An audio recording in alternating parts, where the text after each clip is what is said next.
Welcome to another episode of Regulatory Oversight, a podcast dedicated to delivering expert analysis on the latest developments shaping the regulatory landscape. I'm Stephen Piepgrass, one of the hosts of the podcast, and I lead our firm's Regulatory Investigation, Strategy, and Enforcement, or RISE, practice group.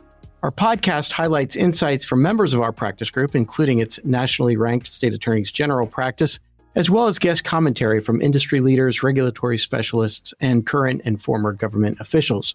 Our team's committed to bringing you valuable perspectives, in-depth analysis, and practical advice from some of the foremost authorities in the regulatory field today. Before we begin, I encourage all our listeners to visit and subscribe to our blog at regulatoryoversight.com to stay current on the latest in regulatory news. Today, I'm joined by Jason Smith, who recently joined Troutman Pepper Locke as a member of our practice group. Jason brings a wealth of experience from Capitol Hill, and we're going to talk about how that background shapes the strategic advice he gives our clients. Jason is a veteran Senate lawyer and strategist who most recently served as Deputy Chief of Staff and Legislative Director to Senator John Fetterman. Before that, he was Senior Counsel to Senator Patty Murray and General Counsel to Senator Mark Begich. With more than 15 years of experience on Capitol Hill, Jason has managed major legislative teams, led judicial selection and high-stakes negotiations, and advised on voting rights, judicial nominations, and crisis response at the highest levels of federal government. Jason, thanks for joining me. Stephen, pleasure to be here on the pod and pleasure to be here at Troutman. Absolutely. Well, we'll dive right in. It's been wonderful getting to know you during the recruiting process and onboarding process, and now getting to work with you here in the practice group. I think our listeners would love to hear about your background, but maybe as we get started, just talk a little bit about what you're doing right now and how you're bringing to bear your Capitol Hill experience in your day-to-day work at Troutman. Great. Yeah. Well, let me say one of the hallmarks of what I learned on Capitol Hill was that there are no simple problems and there are even fewer simple solutions. What I mean by that is it's very rare that somebody has a problem that is narrow in scope and with a simple solution. And a lot of times it involves combining litigation strategy with governmental engagement, both at the legislative and executive levels, to come to a holistic outcome. So what I'm doing here at the firm is showing people how the RISE group can combine all sorts of expertise to come up with those 360-degree solutions to people's problems. And part of that, and part of what I've been engaging in already, is showing lawyers what actually moves the needle in the legislative process and on Capitol Hill. And that is, there's both a substantive element to that, and there's also a strategic element. The substantive element is the thing that most people think of when they think of lawyers. How does this problem get solved? What is the provision in the law that is causing me a problem? What is the regulation that is in my way? But the second part is something that typically sits in a different silo, which is, well, if the answer is in a courtroom, where is the answer? And what I bring to the table is telling our clients how to get things done outside of the courtroom. Here, okay, we have a problem and we need a legislative solution for it. Well, I think everybody's seen that the legislative process is not working super well these days. How do you get something through? How do you even get a senator or a congressperson interested in solving your problem at all? And that is part of what Troutman brings to the table, in that we structure our solutions for our clients, not just to achieve a narrow goal or a narrow judicial outcome. It is also, how do we frame this properly to get the political buy-in? How do we tailor this so that it actually solves the problem that you need solved and is calibrated for success to get through, whether that is a legislative solution, whether that is a regulator deciding to open an investigation or close an investigation? Are you speaking in the language of the regulator or of the legislator? Because folks on the outside speak in a whole different world of interests and equities. Yeah, that's great, Jason. And I think that highlights for our listeners why you are such a great fit with the RISE practice group. Those of us who've been here a while know that we really set this group up in a way that was meant to bring creative solutions to our clients' biggest issues. And we recognize that we have to tackle those issues holistically. And that means not just looking at the courtroom. Obviously, we have great litigation chops, but also recognizing that if this is an investigation, well, we've got to have folks with a lot of experience in the investigation space, and then having the compliance capabilities to put into place compliance protocols to carry out whatever resolution we've ultimately reached. But then what we've added on to all of that is the government relations component. And why I think you fit so well with us is you are also in your practice are bringing all four of those areas, investigations, litigation, compliance, and government relations to bear in the cases that you're handling. Yeah. And I would tell you, Stephen, from my experience on the Hill, and I was up there more than 10 years, is I can't tell you how many constituents, how many folks, whether those were businesses, trade organizations, or even just individuals that I would meet with who would come to me with problems. And a lot of times these folks were represented by some very large law firms, very large government affairs firms, and they would come to me with the problem. And I would say, okay, well, what is the solution that you're proposing? And they would kind of look at me with a blank stare like, well, Jason, that is your job to come up with the solution. And I'm saying, well, wait a second. Why have you spent all this money on these lawyers and these consultants if they haven't baked the cake for you that you need to go now sell? And it was as if no one understood what I was saying. So that's what we bring here at Troutman is, there's a lot of people who can get you into a room. Getting into a room or getting in front of the right person is only half the battle. The second part of it, and it is the consequential part, is what are you asking for and how are you asking it?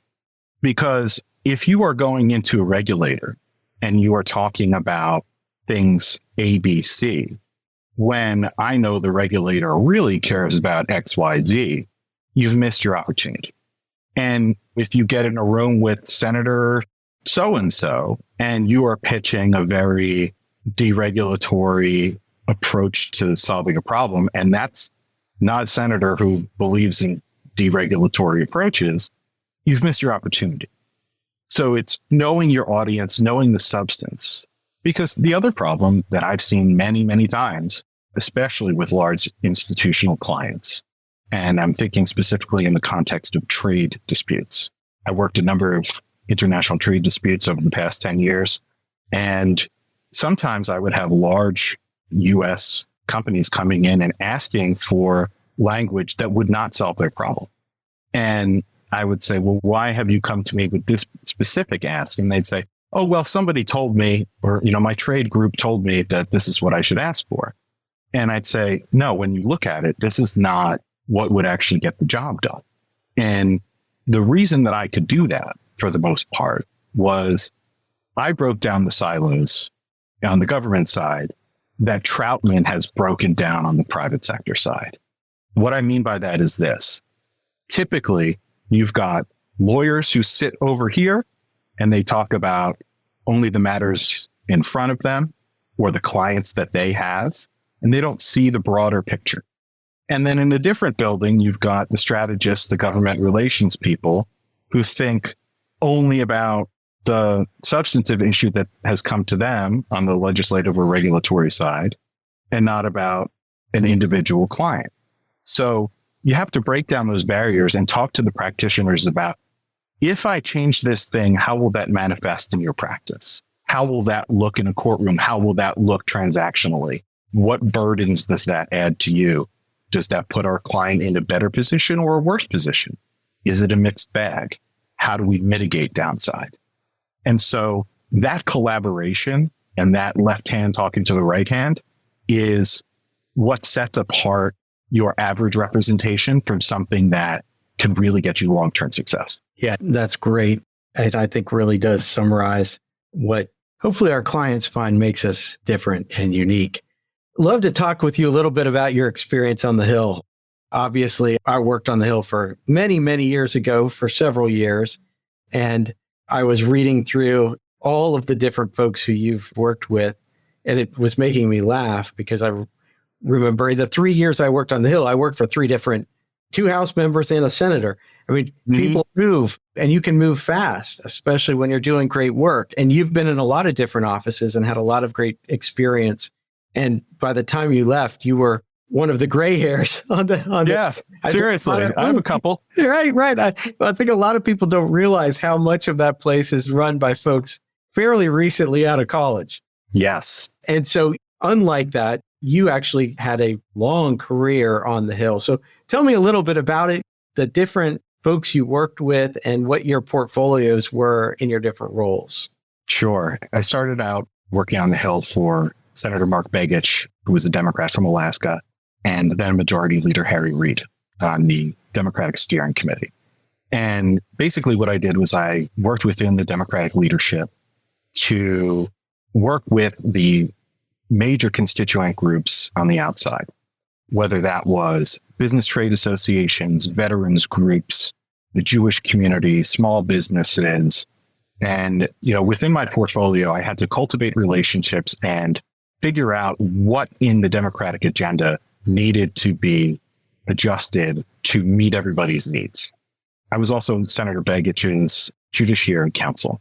Senator Begich, as a number of senators up there, was not a lawyer and did not particularly care for lawyers.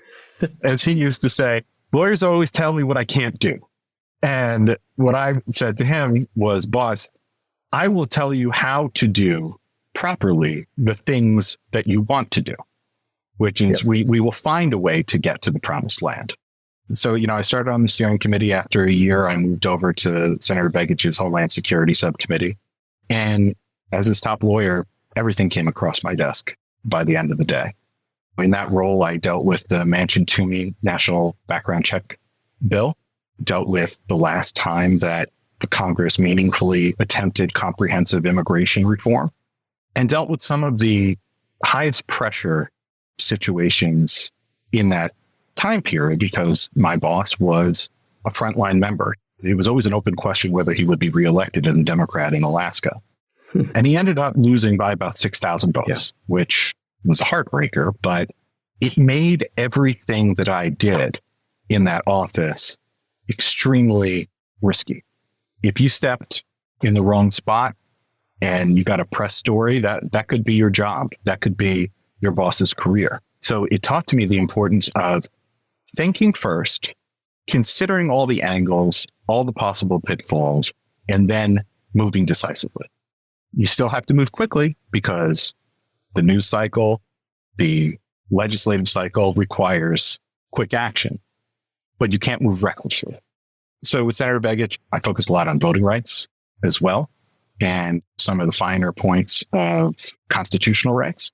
And when he lost, I went to work for Senator Patty Murray, where I handled a wide range of issues, including housing, judiciary, agriculture. There's nothing that says agriculture like a boy from New Jersey. I've always the garden state. Come on. It is. I've heard there is a garden somewhere in New Jersey. And, at the time, Senator Murray was the ranking member of the Health Committee, which is Health, Education, Labor, and Pensions. And we've had some things going on in the health space over the past decade. Did a lot on pharmaceutical reform, PBMs, some of the intellectual property issues. In addition to, at the time, we did a full reauthorization of the Elementary and Secondary Education Act, which was a lot of fun. In that role, I also got my hands on a bit of an oversight team. And working with my colleagues, we did a lot of really high consequence investigations and oversight work. We looked at medical devices that were not delivering what the company had billed to the patients. And we looked at the labor secretary at the time, Alex Acosta, who had, in his former role as United States attorney, been involved in the Jeffrey Epstein situation. And we asked a number of questions and would not let it go until eventually the labor secretary was forced out of office. So I know from the inside, one, what draws the attention of investigators and politicians trying to do oversight work. What are they actually looking for? What is the type of responsiveness that you should provide to Congress? And how do you answer the questions? What is a legitimate inquiry and what is a fishing expedition that is meant to really just muddy up a client or an actor? And in that time, there was an awful lot of investigating to do, and it was never dull. That is fair to say. In my last role, I was Senator Fetterman's Deputy Chief of Staff, Chief Counsel, and Legislative Director. And of course, it was the most boring role because John Fetterman is an extremely boring man. But it was fascinating. It was a lot of fun.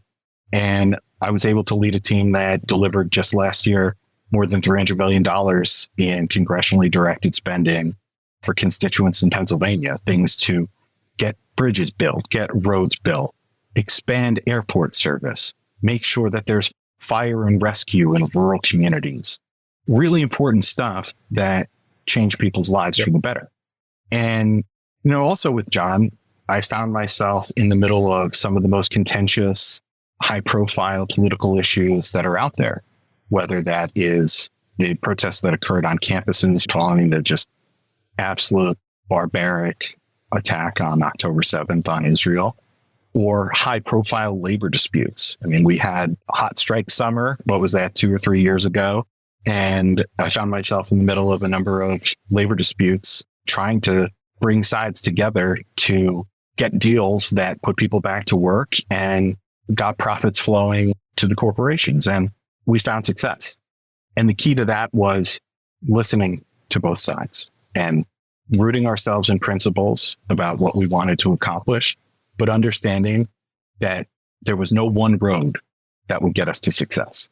People have to give on both sides in different ways that they didn't expect. And that's a lesson that carries very cleanly into the legislative and regulatory work, which is you may think at the beginning of the day, and I'm going to steal a little bit from a former Speaker of the House now, you may think in the beginning of the day that you've got to put up a ladder and jump over a wall, and that's how you're going to get past the wall. But then maybe we realize the ladder isn't high enough, we're going to have to blow up the wall. But then we realize that the wall is too thick, we're going to have to dig under the wall. And then we realize that it goes down to the center of the earth, so that we're going to have to get a plane and parachute over the wall. But we're going to get over the wall. One way or another, we are getting over it. So yeah, it was a lot of fun being up on the Hill because there were no 2 days that were ever the same. And the problems that were coming in from constituents were always extremely bespoke. Yeah. And that experience and the joy that I got from that is something that that is also carried over to our firm, which is, clients are coming in with no two problems are ever the same. Because even if the root of your problem is the same, your desires and your equities and your organization's needs are different.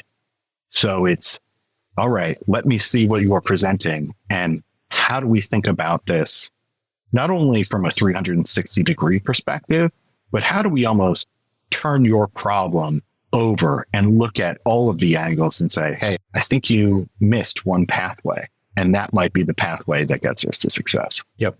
That's great. Well, we are approaching the end of our 25 minutes or so here for the podcast. One of the things that you mentioned really resonated, which was talking about bringing people together, hearing both sides, coming to the right resolution. And there are so many parallels to what you were talking about with the way that for example, the way you helped your client, a senator who didn't like lawyers, get what he wanted done. So I know that in-house counsel listening to this, I'm sure that resonated with them as well as they're thinking about working with their business colleagues. But one of the things that you said was how you work to bring people from different perspectives together to get the right thing done. And that's one of the things that I value most about our practice group. We've got folks from both sides of the aisle, but we're all really good friends. And we have a common interest, which is let's get to the best result possible for our clients. And let's also enjoy ourselves while doing so. And I think that that's come through as we've gotten to work together so far. I'm really excited about the years to come, getting to work with you, Jason. And it's just a pleasure adding you to the team. And I know that our clients will enjoy working with you as well. Well, thanks, Stephen. I very much appreciate it. And I think we are going to have a lot of fun and a lot of success for years to come. So yeah, happy to come by the pod anytime. Great. Well, I'm sure this will not be your last visit. So thanks again for joining me today. It's been a great conversation. I appreciate you sharing your insights and some of your story. And I know our listeners enjoyed your perspective too. Thank you too to our listeners for tuning in. Remember to subscribe to this podcast, Apple Podcast, Google Play, Stitcher, whatever platform you choose. And join us again next time. Copyright Troutman Pepper Locke, LLP. These recorded materials are designed for educational purposes only. This podcast is not legal advice and does not create an attorney-client relationship. The views and opinions expressed in this podcast are solely those of the individual participants. Troutman does not make any representations or warranties, expressed or implied, regarding the contents of this podcast. Information on previous case results does not guarantee a similar future result. Users of this podcast may save and use the podcast only for personal or other non-commercial educational purposes. No other use, including without limitation, reproduction, retransmission, or editing of this podcast may be made without the prior written permission of Troutman Pepper Locke. If you have any questions, please contact us at troutman.com.